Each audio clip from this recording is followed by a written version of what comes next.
breaking barriers and bridging the gaps between patients and doctors. Welcome to Brainstorming with the Docs and your co-hosts, Dr. Glenn Harrison and Dr. Kolby Condos. All right, everyone, welcome back to this week's episode of Brainstorming with the Docs. I'm Dr. Kolby Condos, and my co-host with me, as always, Dr. Glenn Harrison. Good day, Doc. How are you today? Good, man. How about yourself? I'm still recovering from my trip. Yeah, to that's fair. I mean, you got back a little while ago, but that's right. You know, I don't know about you, but when I travel like significant distances, it seems like it takes me about a week to get back into the swing of things, even after like a long holiday, you know? Yeah. You're out of your routine, you know, the kids are not sleeping their normal patterns. So naturally you're not, that type of stuff. That's right. I think we walk a very fine line in our life of balance, and it doesn't take too much to throw us off. No, I've got terrible balance anyways. My vestibular system's like.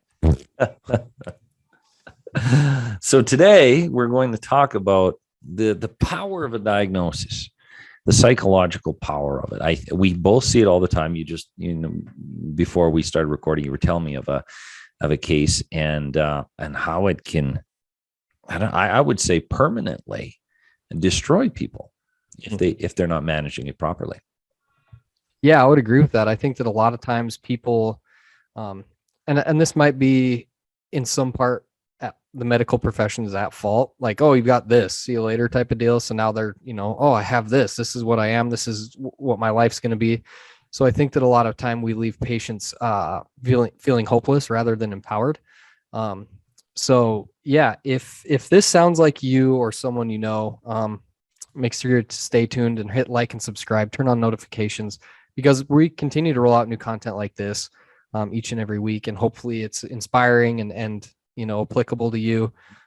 So let's talk about it. What is the power of the diagnosis? Well, I think the diagnosis is a dictation. And it is, right. We've talked about diagnoses before, but living your diagnosis and your diagnosis being your identity, I think it can shock somebody's thought process of themselves so much that everything in their world and everything they interact with in the world is coming from a different place now that they have this diagnosis, this badge, not necessarily a badge of honor, but just something they can't escape.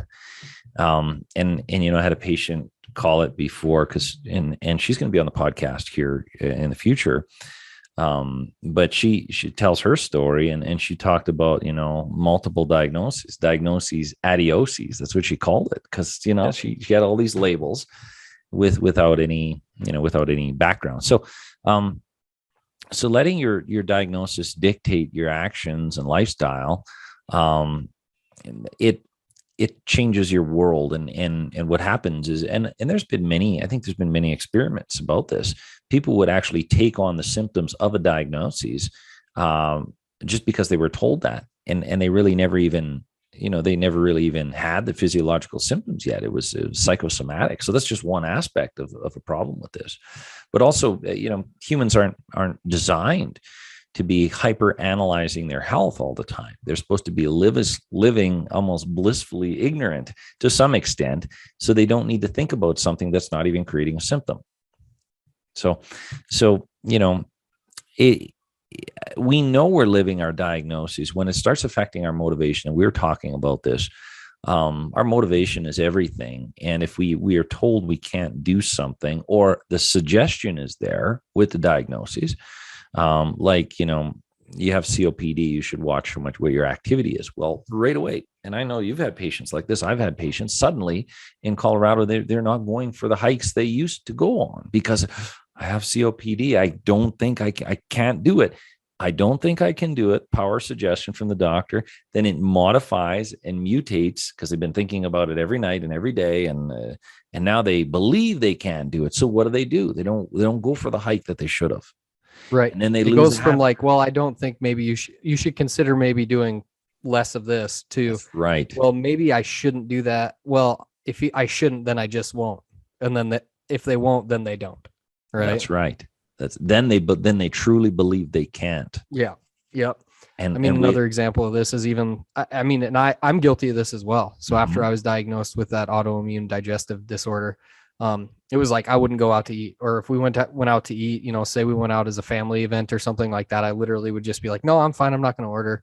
Rather than, you know, preparing or looking at the menu before or seeing what I could eat on there. It was like this, you know, analysis paralysis where I was like, no, I'm not going to do it. I'm not going to chance it. So I just won't eat. I'll just hang out and watch all you guys eat.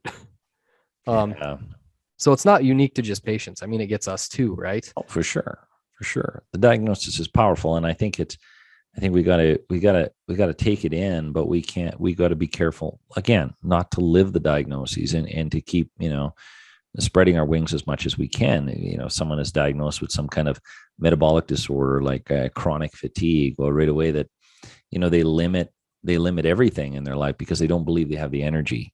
Right. They just can't do it. You know, whether that's a new job, a new hobby, a relationship, all of that. And then they just start to, their world starts to contract, right? Becomes limited based off their diagnosis, self-limited.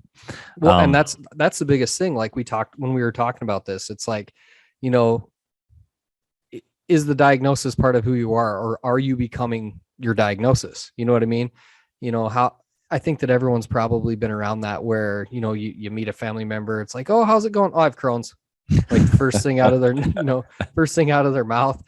Or it's like, you know, I got diabetes now or whatever. And, and you're really like announcing it. It's like you take on this identity as like, I'm a diabetic, or, you know, I have Crohn's disease, or, you know, I have ulcerative colitis, whatever it is, you know. That's right. Yeah. I haven't been able to do much. There's an announcement for some reason. Not in every case, but a lot of people, that's their identity. They label it, they talk to their circle of friends, and it's on the tip of their tongue because it's on the tip of their mind, I guess. Right. It's on the top of mind. So this is, we talked about why this is important. We touched on a little bit of it, but when we live our diagnoses, it's not a true mindset. It's not a natural mindset. It's kind of one of the tragedies with getting a diagnosis where there's nothing, absolutely nothing that can be done. I think that's the worst thing ever. I think it's the absolute worst thing. Sometimes it's, you know, terminal diagnoses where people they know about it. If they don't have any symptoms, that's great. Because maybe if they know, they can button up things in their lives. Maybe, you know, conventional medicine has a whole lot of diagnoses with a whole lot of no solutions, and leaving an office with a diagnosis but with nothing that you can do. That's heart-wrenching. You know, there was a, you know, and this, I'm going on a tangent here, but there was this patient I worked with, and she was a nurse, and she was diagnosed with MS. And one of her colleagues, one of the doctors, gave her a backpack of you know, pamphlets of different medications, and she was going on days off for the summer because she had to kind of think of what kind of treatment, because it was progressing really, really, really fast. And she took that backpack now with a newly labeled diagnosis of MS, and she was getting pretty bad symptoms quickly. And that's what she did on her month vacation, was look through the backpack and decide what medication she was going to use. Versus vacation. Exactly. And you know, it's not, nobody did anything wrong here. The doctor did what they're trained to do, and, you know, and hopefully was able to give some compassion and some empathy, but there was no conversation about the mechanism of how MS worked. And then she was already in a wheelchair for a few years before she came into me. And we were talking about the mechanisms of how these things happen. And I think if people have some understanding of it, rather than here's the disease, here's the drug, but some understanding, they feel like they can start whittling away at the original process that started it. And you know, we're both passionate about this topic because we see lives being ruined. Yeah. And I'm not saying that there's not situations where that maybe isn't in the natural course of things, you know. That's right. Which, not every situation, it's not all black or white. There's certain gray areas. I think that when we came up with this, it was more like the diagnoses that you can do things about that maybe people aren't aware of, that they just kind of get stuck in this rut where this is what I have, this is how my life's going to be. And these are the people that we see a lot of in our office. And we both know that there's a lot of people that you can help, but you just have to go a little bit further, a little bit, more in depth. And it's not fast and it's not sexy and it's not super cool, but in a lot of cases it can help a lot of people, whether that's improving their quality of life or their, whatever. I guess I would be comfortable to say the vast majority of chronic diagnoses, there can be a lot of improvements done. The vast majority, with this kind of integrative medicine, functional medicine, the lifestyle medicine, we'll just call it that, versus conventional pill medication, right? And it's not that stuff doesn't have its place, but here's the thing: there's a lot of places where it might be a good adjunct therapy. That's right. But so is diet, lifestyle, exercise, all that kind of stuff too. That's really powerful as well. I mean, you think about maybe 80 to 90% of all the diseases out there, you can do something about. That's right. Yeah, that's exactly kind of how I meant it. The vast majority of these disorders you can do something about. And anything is better than nothing. And especially having an explanation behind the disorder versus there's this weird name. You're going to go home and Google and hear all the horror stories of what this weird name is going to give you.